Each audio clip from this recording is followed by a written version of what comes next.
Finally, I've learned my lesson. I've been trying to go cheap with keyboards, you know, these things, keyboards, and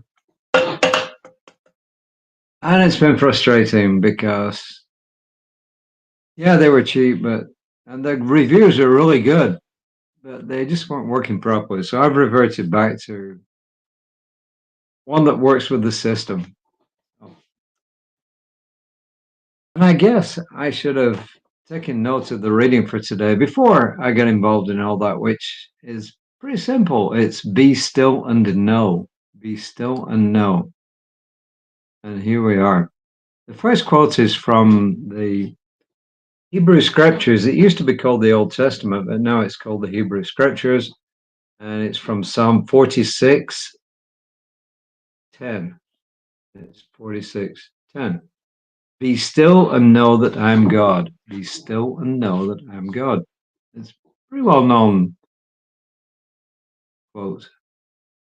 And from Ernest Holmes in This Thing Called Life.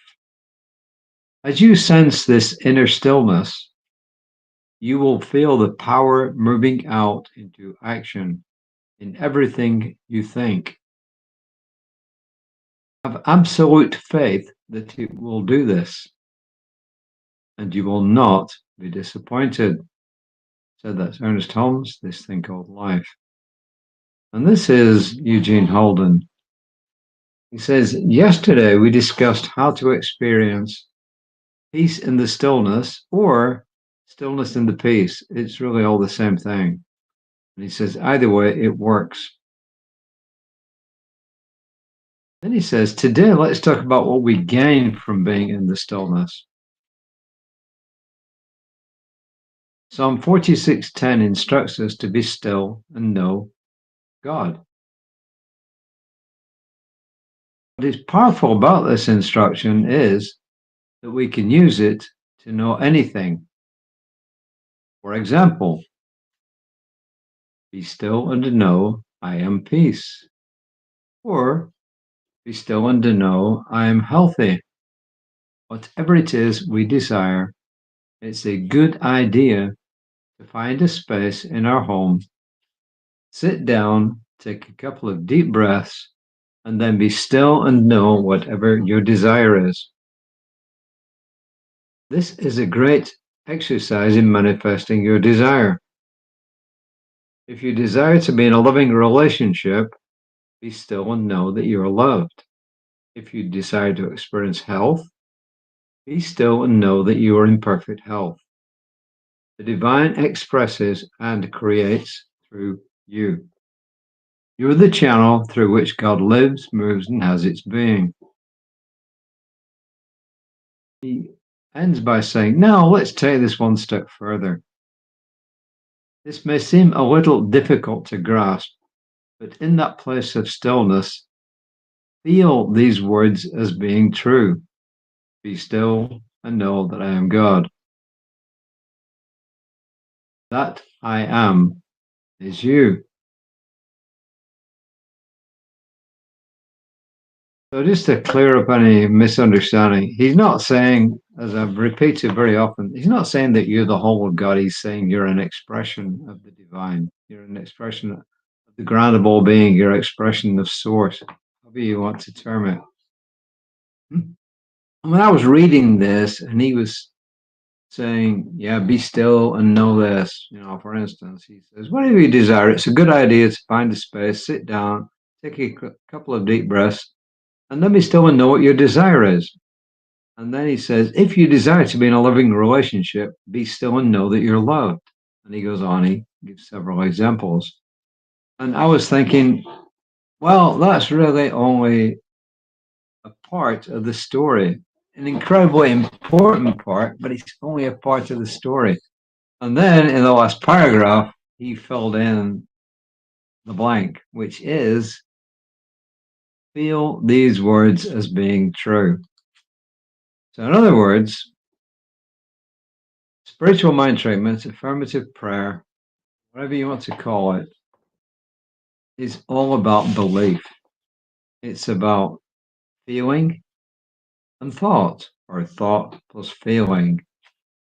And what he's encouraging us to do here today is to get in a position where we can actually concentrate on that without any distractions going on, like what's going on out there in the street or what's going on in the living room here to my right or left. He's telling us two things. He's telling us find a quiet place where you can just be still. And then in that stillness, bring to mind whatever it is that you want to attract into your life or release from your life and replace with something else. And then wrap feeling around it and know. So it's the old thing that we've been saying all along. It's all about belief. It's about thought plus feeling. But then we get a little more instruction here saying, hey, this is a really good way to practice that. Instead of trying to do it in distracting circumstances, go and find a place of stillness. Be quiet, be still, do some breathing, get into that relaxed feeling, and then start to apply the thought plus the feeling to bring about whatever it is that you want. So it's good advice. I mean, it really is good advice. And you can do this as well with affirmations. And the same thing with affirmations. The affirmations also require you put feeling around them to bring them out into a belief. And then when you really get good at this, you kind of go one stage beyond that, which is knowingness, which is what Jesus and other great people did. And especially Jesus, because he's the one I know most about. And I grew up, of course, like a lot of you, knowing about Jesus. Jesus didn't just believe at a surface level, Jesus believed at a completely deep level. And I term that deep level knowingness. And that when you just know something is going to happen, you got the thoughts and the feelings together that just know it's going to happen. Believe me, it's going to happen. It really is. So I like this. I think it's a really good reading, encouraging us to practice spiritual mind treatment, but to get into stillness before we start doing it and find a place where we can do that without being disturbed. You know, if I want to do some quiet time when I'm flying, I take some earbuds with me and I get them on noise cancelling, and I may play some